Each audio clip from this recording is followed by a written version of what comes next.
70 yards away, lying down on the ground, two black tankers kept firing into a German position that had just knocked out their Sherman. One German lieutenant, a veteran of 4 years on multiple fronts, watched them and finally said, "They surpassed anything I had seen. Only once have I seen a tank crew as full of fight as that one." They had already been hit. A bazooka round had disabled their tank, wounded two of the crew, and forced them out of the steel that was supposed to protect them. On the ground near Morville, Les Vic, in eastern France, these black American tankers of the 761st Tank Battalion were now fighting as exposed infantry, under German anti-tank guns, with almost no cover at all. The crew would become the men behind that German officer's stunned confession. If you value having stories like this pulled from the records and put on the record where people can actually see them, consider subscribing so you don't miss the next one. The scene took place north of Deuze, France, as General Patton's Third Army pressed the German line in late 1944, with elements of the 761st Tank Battalion supporting the 26th Infantry Division. A task force of 12 corps was composed to take the German positions at Morville, Les Vic. In that era, black American troops served under segregation, faced discrimination in training and assignments, and repeatedly had to prove their combat worth to doubting American commanders and openly racist enemies. The crew consisted of Sergeant Roy King, the tank commander, Nathaniel Ross, the loader, Corporal James Whitby, the driver, Private John McNeil, the assistant driver, and Corporal Herbert Porter, the gunner. Sergeant King pulled with his tank into position at a street intersection in Morville, Les Vic, to lay fire on a building that housed several dangerous gun posts. His tank was hit by bazooka fire and set afire. Sergeant King came out of the turret hatch, went to the right, and was cut down by machine gun fire. Corporal Herbert Porter had already been severely wounded by the hit on the tank.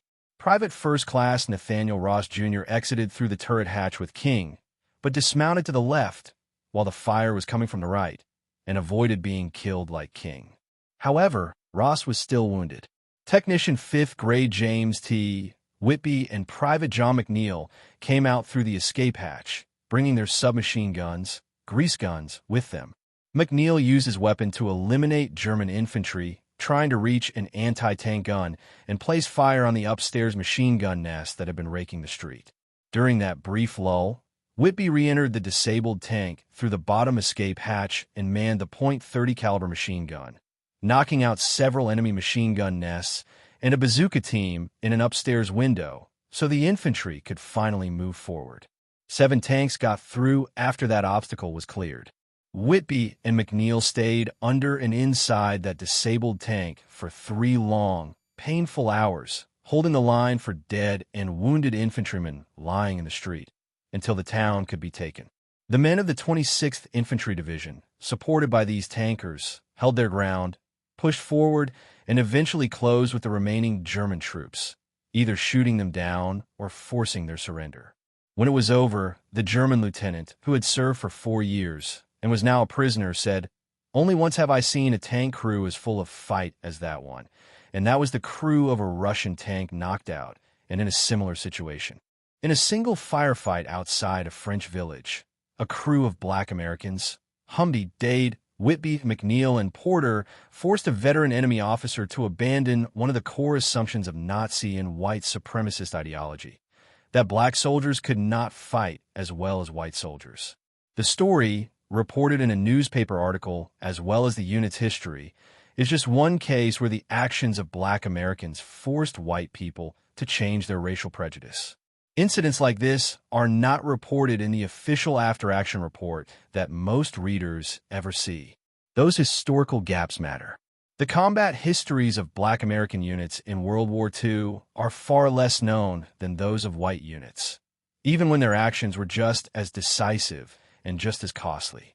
If this is your first time hearing the names James Whitby, John McNeil, Herbert Porter, Roy King, or Nathaniel Ross, that is not an accident.